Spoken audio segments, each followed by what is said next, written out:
بسم الله الرحمن الرحيم. إنك لا تنادي فهبوا يا بني قومي أسودا أعيدوا للدنا أمجاد عصر وفلوا بالحديد لنا القيود.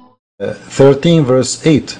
This surah is talking that the God, he knew only what is inside the womb of the women. But by the way, it's not a big deal, because now we know that there's machines who can tell you if it is male or female. Medical doctors are able to predict the sex of the baby to be by means of X-ray scan machinery. This knowledge does neither contradict the Quranic verse, only Allah knows all what the wombs contain, nor does man become participant, an associate, in al-Ghaib, the hidden knowledge of Allah.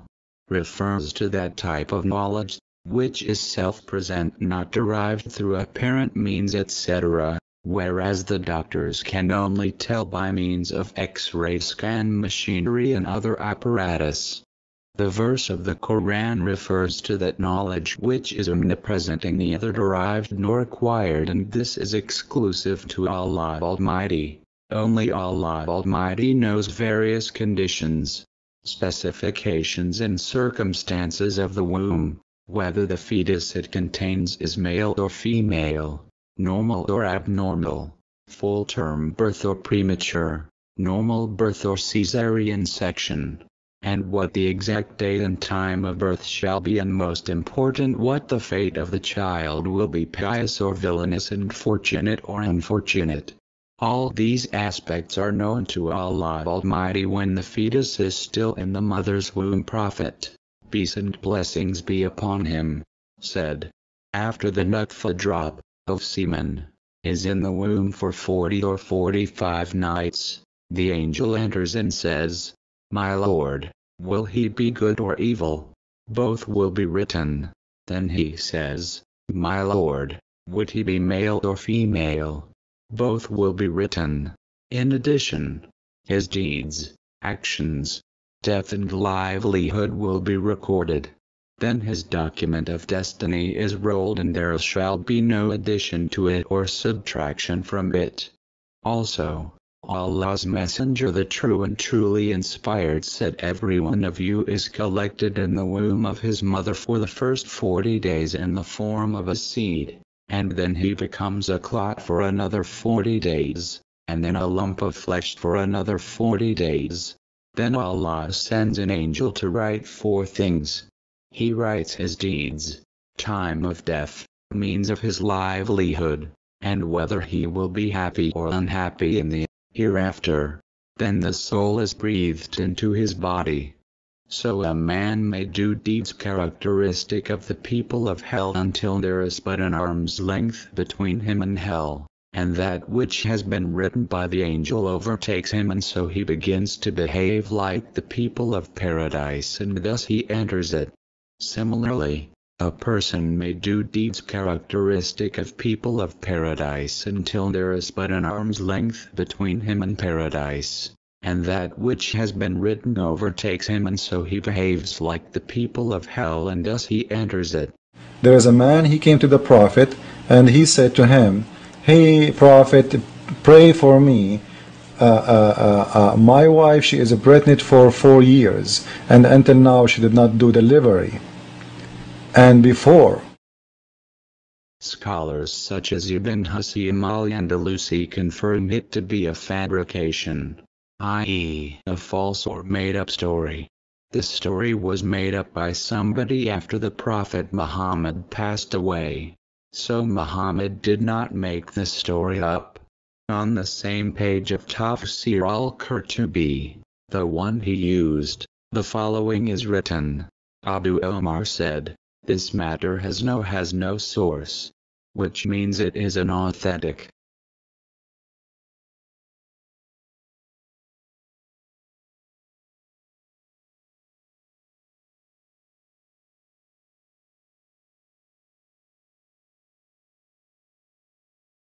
Scholars agree that the shortest duration of pregnancy is at least 6 months based on the following hadith. Umar ibn al-Khattab wanted to stone a pregnant woman for giving birth after 6 months. Then Ali bin Abi Talib advised him, did not to do so based on the following verse from Quran 46:15. We have enjoined on man kindness to his parents. In pain did his mother bear him, and in pain did she give him birth. The carrying of the child to his weaning is a period of 30 months. And verse 2:232 the mothers shall give suck to their offspring for 2 whole years. So Umar let the women go because of that. If we assume the story is true, then it's easier to believe that a baby born after 4 years can live rather than to believe a woman can get herself pregnant without a man. Not only that, but also God came out of a woman's vagina. Read Matthew 1:18-22-23, and Luke 1:34-35. The Jews give an answer to this dilemma by accusing Mary, the mother of Jesus God, of adultery with a Romanian soldier named Panthera. Talmud mentioned that she who played the harlow with carpenters.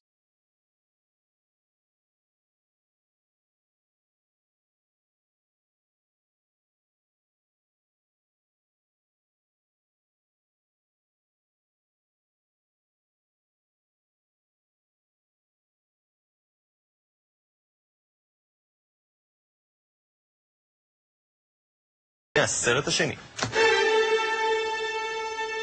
הנוצרים מספרים לכם שמריה, אמו של ישו, הייתה בתולה, אבל זה לא נכון. ההוכחה לכך היא פשוטה. כשיוחנן המטביל היה תוקע לה במפתיע 2 אצבעות במותניים, מריה לא הייתה קופצת. חוץ מזה, אם מריה באמת הייתה בתולה, היא לא הייתה מציגה צעצועי מין חדשים בתוכנית הלילה של יוספוס פלביוס. האמת היא שבגיל 15 מריה נכנסה להיריון מחבר לכיתה, והוריה רצו למסור אותה למנזר. אבל היות However, this is not what Muslims believe. I am just giving the argument to debunk this clown. The Quran and Hadith have given Mary and Jesus, peace be upon them, all the respect they deserve as a prophet of God, and his mother is considered one of the most righteous women. Because his birth date, he himself, was 4 years after the death of his father, which means his mom, she was having an affair.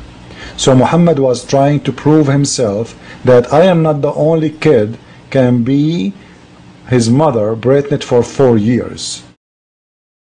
This a fabricated narration. Both narrators Umar al-Waqidi and Abdulaziz bin Umar were known to be liars and have been condemned by many Islamic scholars. Imam Shafi'i says that the books written by al-Waqidi are nothing but heaps of lies. Ibn Ali al-Madini and his father said, al-Waqidi has 20,000 hadith I never heard of. And then he said, his narration shouldn't be used, and considered it weak. It is depressing to note this filthy liar, the Islamophobe, would make such a claim against a lady's honor without any regard for truth or decency. First, it is agreed upon by historians, genealogists and theologians alike that the parents of Muhammad were Amina and Abdullah.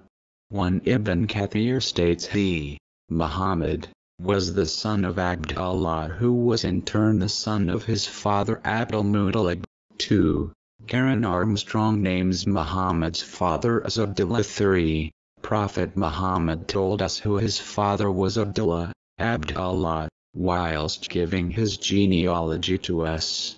I am Muhammad, son of Abdullah bin Abdul Muttalib bin Hashim bin Abdul Manaf. He went on to give mention to his forefathers all the way up to and including bin Bazar. In the same narration Muhammad tells us, I was the product of true marriage, not fornication, right down from Adam to my father and mother. Second, all Muhammad's contemporaries considered him to be the son of Abdullah. 1.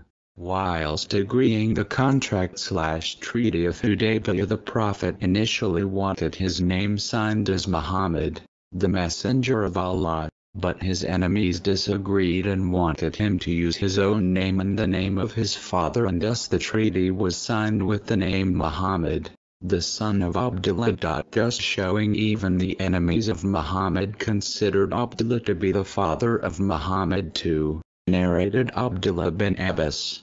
Abu Sufyan bin Harb informed me that Heraclius had sent a messenger to him while he had been accompanying a caravan from Quraysh. They were merchants doing business in Sham at the time when Allah's apostle had truce with Abu Sufyan and Quraysh infidels. So Abu Sufyan and his companions went to Heraclius at Jerusalem. Abu Sufyan ended. Heraclius told his translator to tell my companions that he wanted to put some questions to me regarding that man, the Prophet, and that if I told a lie they, my companions, should contradict me. The first question he asked me about him was, "What is his family status amongst you?" I replied, "He belongs to a good, noble family amongst us." Most historians state his, Abdullah's, death was 2 months before the birth of Muhammad. Some others state his death was 2 or more months after the Prophet's birth. So the missionary is making stuff up. Nobody believes he was born 4 years after the death of his father, Abdullah. I would advise this Islamophobe to stop in his attempts to malign the good name of past personalities. Wrongly accusing a lady of adultery is not a matter to be taken lightly. But you, draw near, sons of the sorceress, offspring of the adulterer and the loose woman. But you, draw near, sons of the sorceress, offspring of the adulterer and the loose woman.